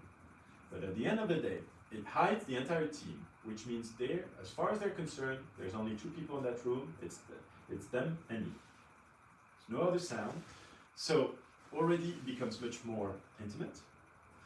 That system of looking directly into the camera, and you'll see it in some of the programs such as Notre Dame or the Gatekeepers or Spy Masters or the others, and where the people who are interviewed, and especially when they're very, these very intimate answers about life and death and all that, the person, you have the impression, is talking directly to you, the audience. And so when you're in your home, you're watching it on your TV, on your laptop or whatever, what we look for is that emotional connection with the audience. Whether it is physical in terms of you being looked at directly into the eyes, which is, for me, I prefer than kind of on the side, you need a setup, because it captures the attention of the audience. They're talking to you, they're telling you, exactly. What we always say also is to give as many details as possible. For example, when someone tells a story, what we tell them to is, one, that trust comes in because it's important, because they're not as stressed or nervous, which shows in camera. The camera will pick it up. So if you have that rapport, what you tell them is you want it to be a conversation. Then when you ask someone to tell you a story, for example, I enter the building, I see these guys and all that. You want to know the beginning. You have to tell people, imagine that what you tell the audience doesn't know anything at all. So imagine for the audience, what you're telling is a blank sheet of paper. You need to tell them all the details. You need to fill that page, which means you come in. What does it smell like? You see someone, she has much details. She's wearing a red coat, and I remember she had a black hat. And there was that sense, that strange music going to the side. There was that awkward smell coming there, and I could hear this. And here, you've painted the story for the people to watch, who have no idea, but from how you telling a story when you're with friends at a bar. And I said, my God, I went into this bar. There was this guy, or there was this girl, there was music playing, and these chips were fantastic. It tasted a bit like honey and all. It gives you can feel it. You can hear the music, you can hear the crowd, you can taste the chicken wings and the ranch sauce, you can smell the perfume of that beautiful lady with the red coat. All of this gives you that details. So asking for as much details as you can is good. Other thing that we do is we love to tell stories, but for example, when we start on 9/11, the documentary, or others, we don't start on September 11. We start before. We start always before, because for us, the most important, and that's more in the editing, the audience needs to be emotionally connected to the character. And just like a movie, like a first act, you need to understand, you need to discover that character. If you put that character directly into a firehouse where 9/11 and a plane crashes, you're going to miss identifying, emotionally connected with that firefighter who has, you've seen him for 20 minutes, he's talked about his kids, he talks about how he likes sport, that's a bit like me, he's a good dad like me, and all that, he doesn't like, vegetables and all. You create that emotional connection where then later on when something happens, it's just like a movie in a way. You're much more involved instead of not knowing these people from Ivan. Here you have a connection to them, so create that connection and take the time. Sometimes we want to be rushed, but you have some time to take the time for that connection to the audience, and that will pay off because they'll be much more invested after into what these people say.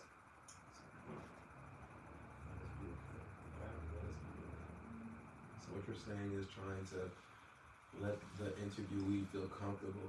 That's the most important. And sometimes it will take long times. We've done, when we're doing our series on Netflix about the attacks of November 13 in Paris, some interviews were about 4 to 5 hours long. Very, very long ones. And they were almost like therapy sessions. We're talking about the worst day of their lives. So it was, but they did that because I had met all of them 3-4 times before. I had dinner with them. I had met their parents. I had met their kids. We had went to drink together, to go to museums, to whatever. But then you need to build that rapport. And the most complicated and traumatic the story is, the more you need that trust. If you're talking about certain things, you don't need to be too much. But the more complicated it is for them to talk about that, the more the trust needs to be there, and that's the most important. It will make difference. Night and day in the results of what you have. Because if they're comfortable, if they are less nervous, if they trust you, they will give you gold. That's what it will be. That material that they'll give you, that honesty, that candor, and that ability to be able to say things that might not make them look in the best light, but is honest.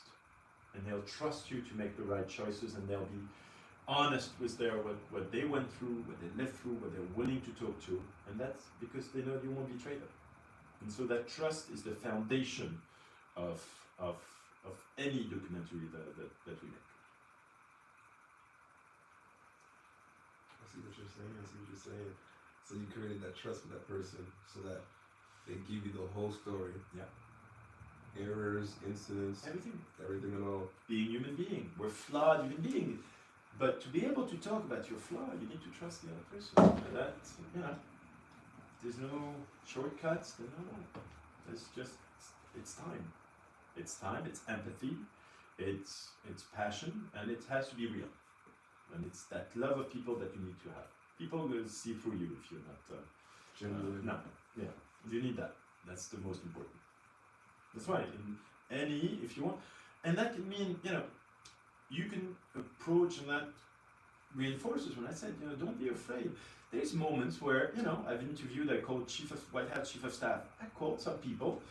I found on the internet their number and I called them and I said, can I speak to them? And, you know, they might have been, you know, a chief of staff for Bill Clinton and all that. And I talked to them and I said, voilà, I'm so-and-so, I just started, I want to do this, you know, and this is the documentary. Would you take the time? I'd love to come and meet you.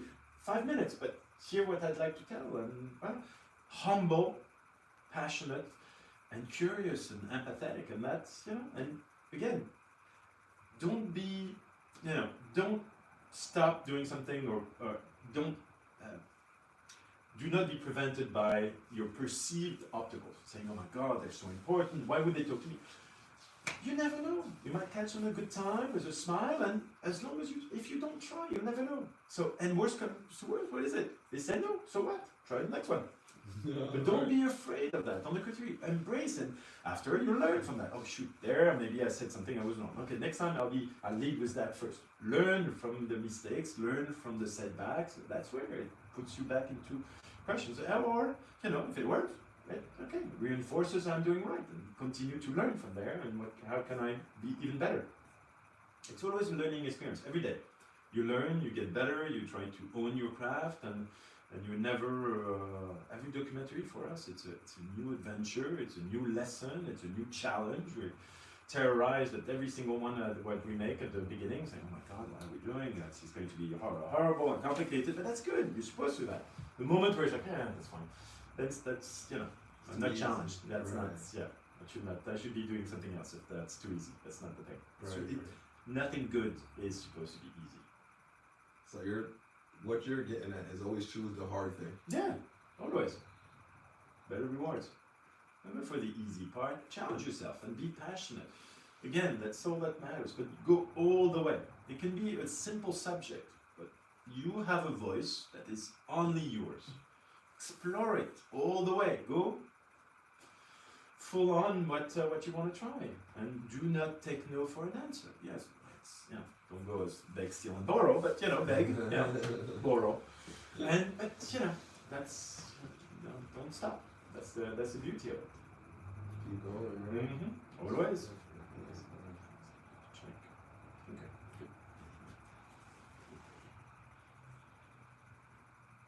So that's your preparation before and after the interview, staying with the person, showing that empathy, showing them how much you care. I love that.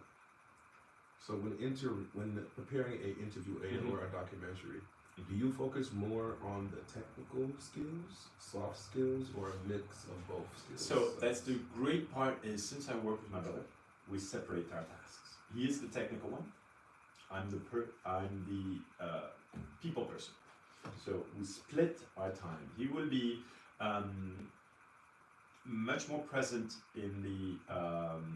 My brother is introverted, I'm extroverted, so that really helps. So finding people, earning the trust, I do that incredibly well. Beautiful monster. He's fantastic because he'll own it on the details. He'll do all the setup for the interviews.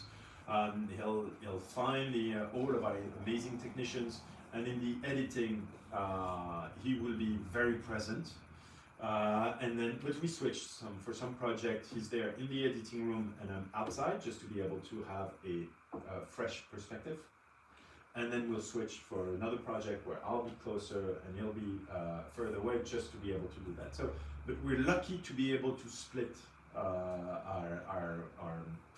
the things we need to do. In the documentary filmmaker, you need to do everything, because you need to get to the people. You need to make sure the setup of the interview is good. You need to make sure that the editors are the right ones, and it goes in the direction that you want, and there's the whole technical issue. Fortunately, technical, I suck. So my brother is brilliant at it, so that's why he's the one in charge of that, and I'm not. But hey, he's good with that. That works well. He would say the same. Find what works with you. That's all. And he would say the same thing between you and people skills. No, that's fantastic. That's why we do that very well. That's the fun part. That's great. That's great. Did you ever have an interview that you found challenging? Yeah, no, they are. And I think because people were too nervous. It happens that you have people who have fantastic stories but do not know how to tell them. You know, we all know great storytellers around us. You know, it's that person who comes in and can tell a story. You have the impression of being there. You have like, oh my god, that's okay. And you have other people which, because the camera is there and all that, are either too nervous or their personality is not, you know, storytellers, and you know, you don't have that flow of the way they talk or the detail that comes out. And sometimes, you know, bad interviews, it happens. You know, people are in a not in a good mood or something happened and all that, and so it happens that some interviews that you think are going to be fantastic don't work. Period. But that's, you know, that's one of the things that happen. You have to go through it and all that, and if it's a crucial one, sometime we'll stop the interview and ask the crew to leave and say, if I may, I think you're a bit nervous, it shows. You know, you try to build that rapport again, reassure them, try to find if there's a way to make it happen again, re-ask the question, wait at the end, where maybe they need, you know, need half an hour to kind of get, you know, warm up to the process, or forgetting that the camera is there and all that. So you have tricks to do that, but sometimes there's just interviews that don't work, just for different reasons, and in that case, you know, you won't use them. So, would you ever go back to an interview that didn't work the first Yeah, time? we tried. We have on couple, we did. If we knew that it was because of people were nervous or it's not the right time, so we do that. Sometimes we go back to interview just because we want more time and we didn't have the chance, or when we were starting to the pre-editing, we see, okay, we're missing that part, or ever since we've interviewed 5 other people and they told me the details, so let's have these people back. But it happens, you know, for every, I know that for every documentaries I make, there's probably, you know, depending on some, from 2 to 6 interviews that I've made that will not make it inside of the documentary. But it happens, you have to choose the best and all that, which personally, just because I love people and all that, is always the worst part of my job, is at the end, when we finish the editing, I'll call everyone, and especially the people who we interviewed and we didn't put their interview in, to let them know that I'm so sorry, I know they gave us a lot of their times and all that, but unfortunately it doesn't work. But normally what I do, which you know, normally people don't do, but I, at the end, after the documentary has aired, I will give them a copy of their full interview for them, as a way to thank them for taking the time. Since we're not using them in the documentary, they can't use it for that, but I tell them, for your family, for your own archives, to have that story that you told, so you can have it beautifully filmed and with great sound for your kids, for your grandkids, whatever. As a way to, at least a token of our appreciation that they took the time, and unfortunately they're not in, but it's important to give them something. So, but that's my personal way of doing things, just because I like people, and it makes me sad if they're disappointed. You know. So you take it upon yourself to make sure everybody you interview gets a copy of something. Yeah, if they want one, I'll give them the opportunity. I'll put it on the platform, and then I'll be able to for them to download it and have them for them. But I think that's normal, because you know, again, these people are, that's documentaries. You're not paid in documentaries or in news by the same way. And some, you know, I've asked, but we refuse. That's a line that we do not cross. Paying people to be interviewed, this changes their answers, why they're doing it, and their motivations, which I can't do that. That's unethical for me. It changes from a paid actor Yeah. versus a Exactly. interviewer. If you're telling your story, you're telling the story to the world because you want to tell it, not because you're motivated by financial Exactly, gain. and then it I changes can't- the whole yeah, story, the I whole can't. perspective. That's not the same thing, and we don't allow it. We never do that, because in that case you can be attacked. I don't appreciate that. Yeah, It changes why. the heart. Yeah. I feel that. Let me check this camera. Yeah.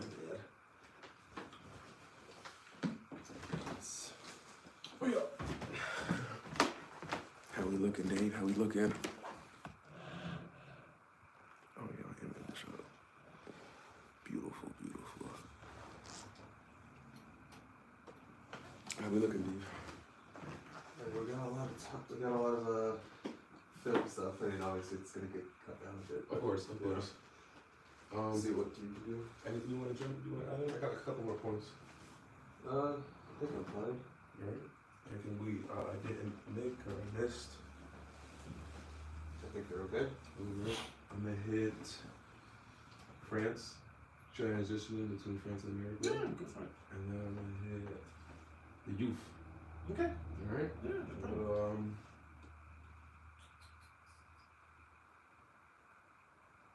We already got to this one. Get it off second. I'm not as skilled as you, you know. Don't worry, I take my time too. A good thing my brother actually passes me the card if I miss something. It's very convenient between the two of us because whenever you're doing the interview and all that, so it's good that he writes things that we should go back to. So I won't. It's easier this way. Also, he's the one behind the camera, and He'll be next to me, but behind the camera we have camera operators. Okay. So you can concentrate on. Normally, I'm right here. I have my little screen that also with a camera, so that the others can see me. I love that. But next to me is my brother, which he has the monitors to look at the on both cameras, and then we'll be able to write down in these cards to pass them to me discreetly. I can see and put them on the side, or I'll tell him, okay, tell me after, and things like that. So it works great this way. It's very convenient. What are some tricks and tips and little gadgets you two share? Because I saw you do this hand motion. Oh yeah, but it's just we have our own language in a way when we're interviewing, because I try normally, especially since we're doing it with facing each other and looking in each other's eyes, I try to maintain that so it doesn't, their eyes doesn't wander, they're captivated and the attention is focused.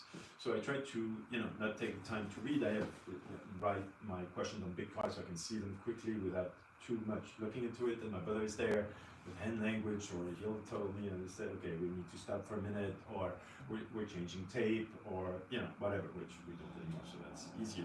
But it's things like that, and we have little ways of dealing with each other. It's more, you learn to kind of shorthand language with your team. That's to make it efficient. That's it. It's just that and especially when you have to be silent and all that, you develop your own little language in what it's whatever works for you guys. That's cool. Everyone finds their own. Have you ever had to part ways with a team member that you do? Yeah, it happens.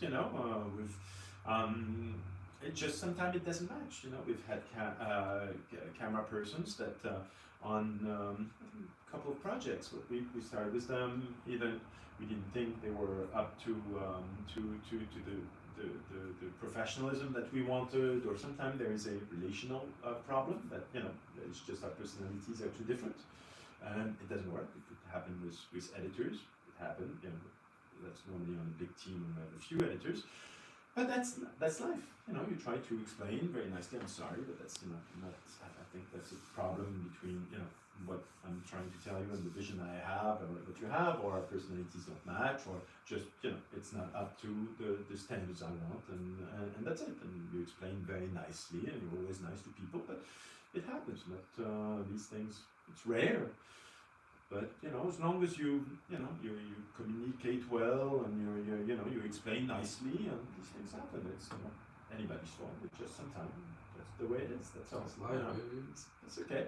Part ways and find someone else and wish them the best. That's it. Would you ever reconnect, or go back and revisit that connection, or do you ever feel bad? I always feel bad because I love people. So right, when people are sad and disappointed, it affects me. It's part of my personality. No, because normally it's not. It's just I'll be courteous. I'll be all that. I might cross paths with them, but I might if I chose not to work with them, I will not work with them another time. Except if they've really changed a lot. But I haven't had that in the past. I would mostly reuse people which I found are really brilliant, and in that case I would seek them out for the next projects and things like that. To say, okay, I need you because the way you were was absolutely fantastic. I've learned so much from you. But it's always, again, you learn and you create teams and you learn from the people who have been there as much as you, or even not as much as you, but have some lessons. Always be we're always learning. Never stopped, because if not, that's you fall behind. You need to be open. You need to, and also not to stagnate. As an artist, you need to evolve your art. That's always trying to find new techniques or new stories or new way to tell the story. That's the important part. So, okay, I'm assuming you have work friends and personal friends. Yeah. And now, It's a mix of both. Okay, so that's leading into my question. Do all your acquaintances revolve around filming and documentaries? I would say, well, I have some friends who are not that, but for example, I have a lot of friends. I would say I have 70% of my friends are people I've met during projects, whether we were on the same team, they were a team member, whether it was cameraman or producer or an editor. But a lot of times, in all of my projects, I became close friends with the people I interviewed and told their stories. There are lifelong friends, friends that even will come here and stay at home here. Recently, we had a friend from January 6th that he was in the capital and he's become a good friend. He spent the weekend there. I'm very close with the hostages of the Bataclan Theater in Paris during the attacks. They're all personal friends. They've come here numerous times. I go there. I went to their wedding. We all meet together at dinners.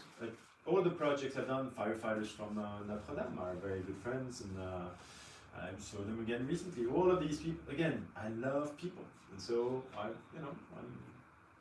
enjoy their company. I think they're amazing. They fascinate me. They inspire me.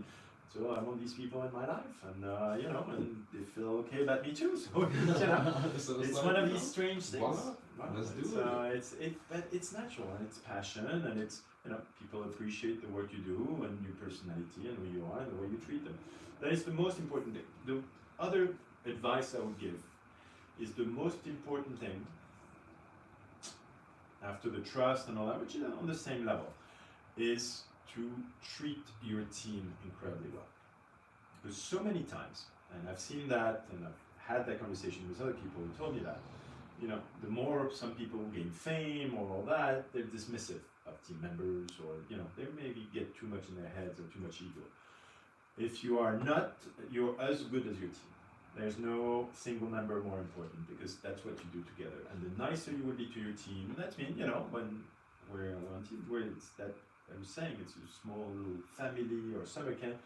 We have lunch together, we have dinner together. I look at our latest project during the Olympic Games, where after 17 hours of filming that we were doing every single day, we would go out and have a drink all together and talk about what we had seen, what we had done. We were friends, and we're still friends.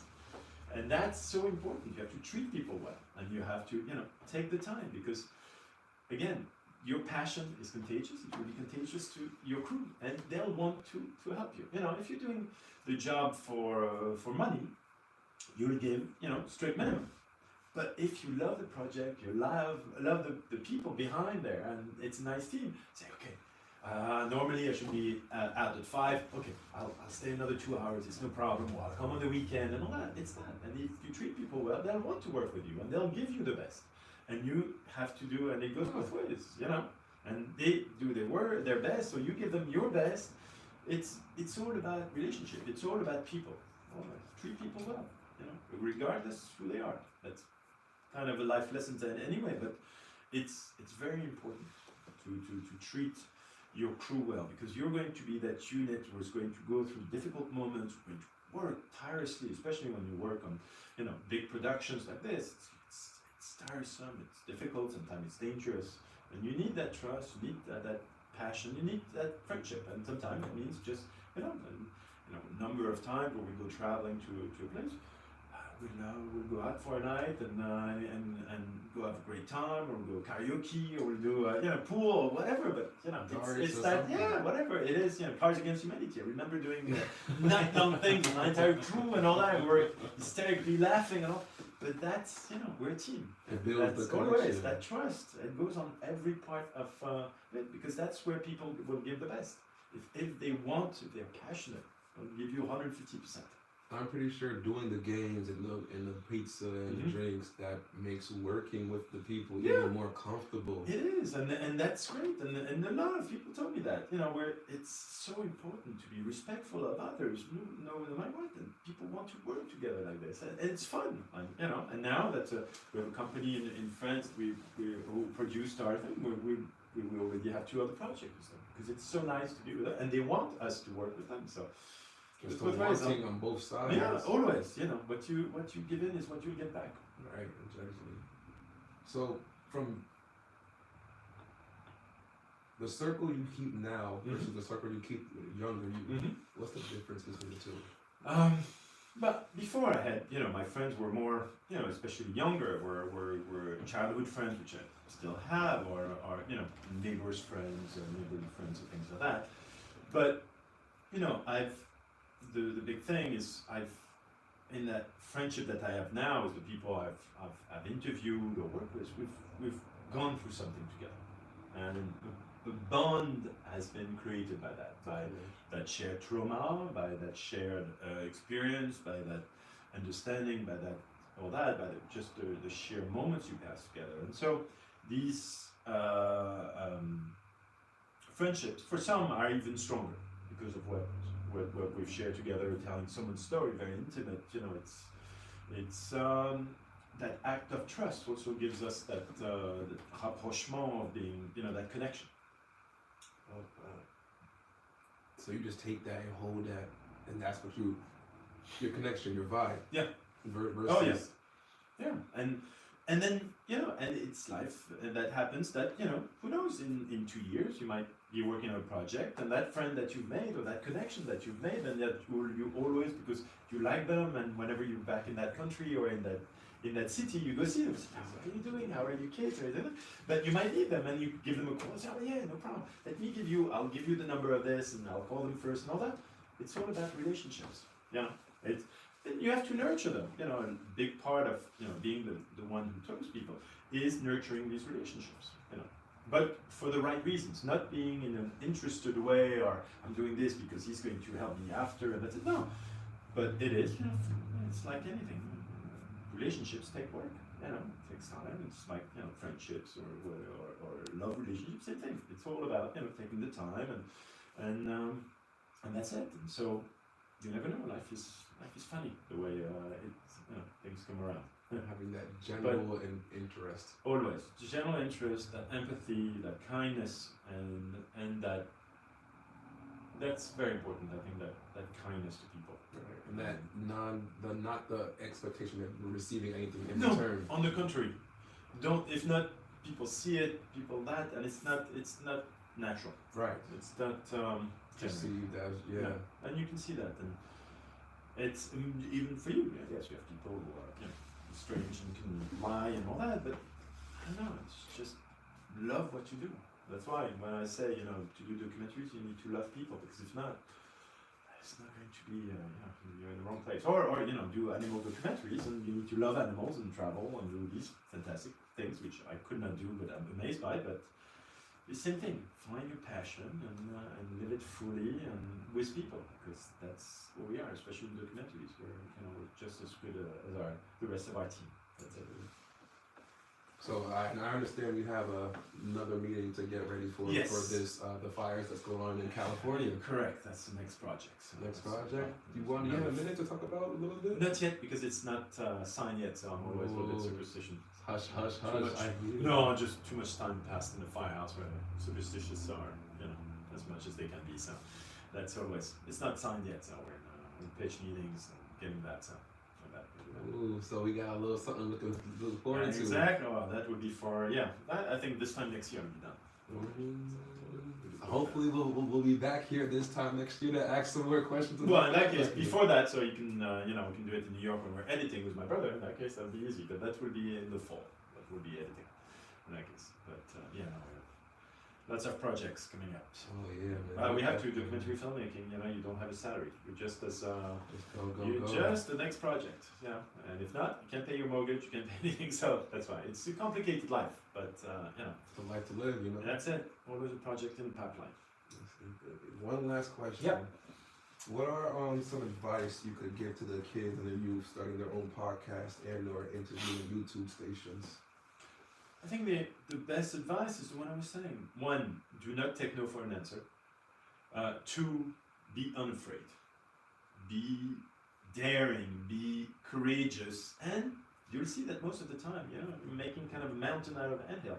It's just a phone call. When I was younger, I was terrified when I needed to call someone. I would hide in the bathroom for half an hour, psych myself up. Okay, now is the time. And then you call and shoot, I can say, hello, may I speak to? hey, how you doing, and all that, and then it disappeared. It's the worst. Worst comes to worst, you know, the person is not a nice person, and says, what are you doing, and hangs up. So bad, try the next one. But do not be afraid, and do not think about the worst, because the best can also happen. You know, it's easy to be in our head, oh no, I can't do this, I can't do that because of this, because of that. No, don't find excuses, try. Go ahead. That's it. Worst thing we can do is say no, that's all.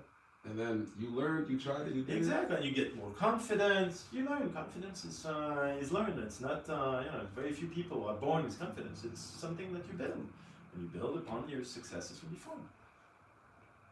Beautiful way, beautiful said, beautifully said, man. I love that. Love that. Wonderful. Any other questions? Any tips? I'm good. We're good. Yeah. Perfect. Man, I appreciate Oh you. no, my pleasure. Come Thank you, man. Thank you. Pleasure. I understand you have your meeting. Yeah, I need Let to you do get some right. prep on that. Oh, we Oh, unplugged yeah. it for the That's fine. like, Oh yeah, sorry. Go ahead and unplug it. Do your thing, boss. That though. What? That right there. Everything. Appreciate. Let me give you one more handshake, man. That was right there. Oh, you're welcome. Thank you, man. I appreciate you. Good. Get that. Yes, sir. Like and subscribe. You already know what time it is. We got to go. We gotta run, baby. He has a meeting. We already heard. I got to move myself. Oh man, this was great. Appreciate you guys. Thank you all for liking. Double tap, subscribe. A lot more to come, baby. A lot more to come, baby. Let's do it. Yes, sir. I'm gonna holla at you soon. Yo, live on Twitch, pulling up tonight. About to play this bad boy. If you're from Twitch, let me know. You heard? Love you guys. Appreciate it. Holla at you soon. Yes, sir. Live ended.